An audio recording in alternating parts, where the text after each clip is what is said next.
12 volt battery, copper sulphate ലായനി, filter paper, funnel, connecting wire, ചെമ്പ് ഇലക്ട്രോഡുകൾ, glass rod, beaker, 2 carbon തണ്ടുകൾ ഘടിപ്പിച്ച ഒരു ബീക്കർ.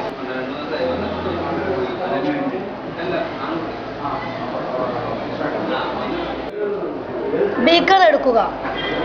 ഇലക്ട്രോഡുകൾ പൂർണ്ണമായി മുങ്ങത്തക്ക വിധം കോപ്പർ സൾഫേറ്റ് ലായനി ബീക്കറിലേക്ക് ഒഴിക്കുക.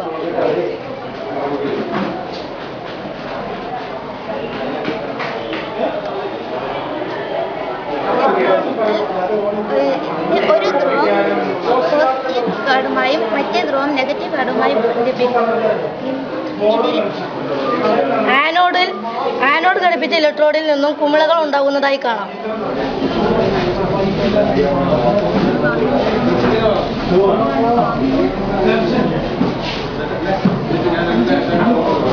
ലായനിയുടെ മുകളിൽ ധാരാളം കരി വ്യാപിച്ചു കിടക്കുന്നതായി കാണാം.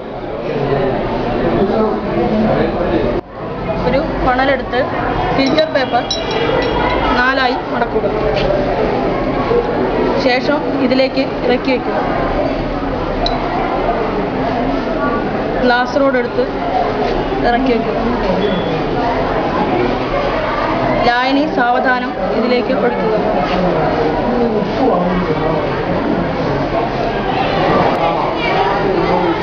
ആനോഡ് ദ്രവിച്ചതായും കാഥോഡിന് മുകളിൽ കോപ്പർ പറ്റിപ്പിടിച്ചിരിക്കുന്നതായും കാണാം.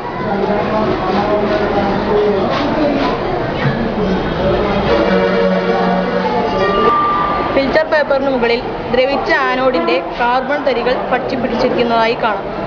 കോപ്പർ സൾഫേറ്റ് ലായനി കാർബൺ ഇലക്ട്രോഡുകൾ ഉപയോഗിച്ച് വൈദ്യുത വിശ്ലേഷണം നടത്തിയാൽ ലായനിയിലെ OH- അയോണുകൾ ആനോഡിലേക്ക് ഇലക്ട്രോണുകൾ വിട്ടുകൊടുത്ത് ജലവും ഓക്സിജനുമായി വിഘടിക്കുന്നു.